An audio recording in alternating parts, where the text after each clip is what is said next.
Funny funny video সাথী 24 চ্যানেলে সবাইকে আবার আমন্ত্রণ জানাই। গতকাল আমরা 3টি বর গল্পের অর্ধেক অংশ বা প্রথম পার্ট করেছিলাম। আজকে আমরা সেই গল্পেরই শেষের পার্ট করে আমরা শেষ করব। ঠিক আছে, তো সময় নষ্ট না করে আমরা শুনি গল্পটা কি হলো, আর সেই দৈত্য তার সেই রাজ্যে গিয়ে কি দেখেছিল বা ও আর দুটো বর কি চাইলো সেটা জানতে আজকে আমরা গল্পটা শুনবো।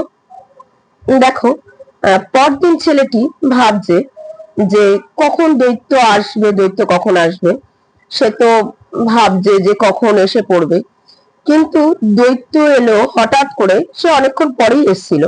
দৈত্য এলো ঝড়ের মতো। সে প্রচন্ড রাগে ফুঁসছিল। ভয় পেয়ে ছেলেটি জিজ্ঞাসা করলো, কি হয়েছে তোমার?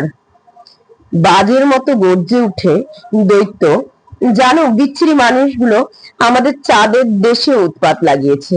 কিছুদিন ধরে চাঁদের দিকে বিরাট উড়োজাহাজ পাঠাচ্ছে। সেগুলি ভীষণ বেগ নিয়ে নামছে চাঁদের বুকে।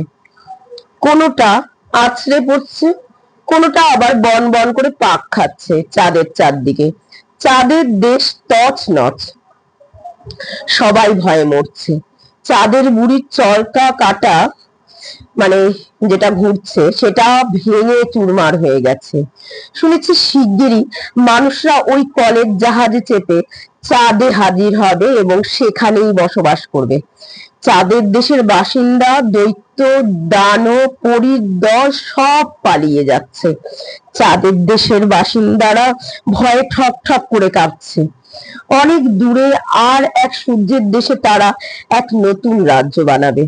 পৃথিবীর ছায়া আর তারা মারাবে না। সাথে বড় তাদের বিরক্তি এসে গেছে। মিলেমিশে মানুষদের সঙ্গে কেমন চমৎকার ছিলাম আমরা। মাঝে মাঝে অবশ্য যুদ্ধ হয়েছে, ভয়ও দেখিয়েছি, কিন্তু ভাবও তো কম ছিল না বলো। উপকার তো কম করিনি। বেশ, এবার থেকে আলাদা থাকুক মানুষরা, ভোগ করুক এই পৃথিবী। সেই জাদুকরের সঙ্গে দেখা হয়েছে, সেও আর টিকতে পারছে না এখানে। জাদু কার্পেটটা ঝেড়ে ঝুড়ে সে তৈরি হয়ে থাকবে। সে কোথায় যাবে? সে সূর্যের দেশে চলে যাবে, যেখান থেকে সে আর ফিরতে চায় না পৃথিবীতে। আর চাঁদের দেশেও তাদের আর থাকা হবে না।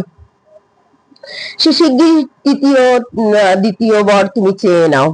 ছেলেটির মাথায় এক দুষ্টি বুদ্ধি চাপে। বেশ, তুমি তাহলে আমার সাথে মাসে মাসে এসে দেখা করবে, গল্প বলবে। সে কি, অত দূর থেকে তুমি অন্য বর চাও? আমার পক্ষে সম্ভব নয়। তো তখন সে বলল, না, আমার দুটো বরই চাই। এক বরে হলো গিয়ে তুমি আমার এখানে আসবে, আরেক বর তুমি মাসে মাসে আমার কাছে এসে গল্প বলে যাবে। এছাড়া আমি কিন্তু তোমায় ছাড়বো না। সে বর প্রার্থনা করার পরে বাচ্চাটা কাঁদতে থাকতো ছেলেটা। সে একটু ভেবে বলল, বেশ, আসবো, তবে দিনে নয়, রাত্রে আসবো, যখন তুমি ঘুমাবে, স্বপ্ন দেখবে। বুঝেছি বুঝেছি, তোমায় আমি স্বপ্নে দেখবো। বাহ, ভারী মজা হবে। খুশিতে হাততালি দিয়ে বাচ্চা ছেলেটি নাচ করতে লাগলো। দৈত্য ফিরে গেল, ধোয়ার কুণ্ডলি পাকিয়ে আকাশে উঠতে থাকলো। সেই দৈত্য, আমাদের এই পৃথিবী এখন বাসযোগ্য আমরা কি সেইভাবে রাখছি? সেই পৃথিবীও আর কিন্তু বাসযোগ্য থাকছে না। গাছ কেটে ধোয়া ধুলো। গল্পটা হয়তো আমাদের একটু শিখিয়েই গেল যে দৈত্য দানবরাও এই পৃথিবীতে আর থাকতে চাইছে না। চাঁদের দেশে চাঁদের বুড়ি, সেও আর থাকতে চাইছে না।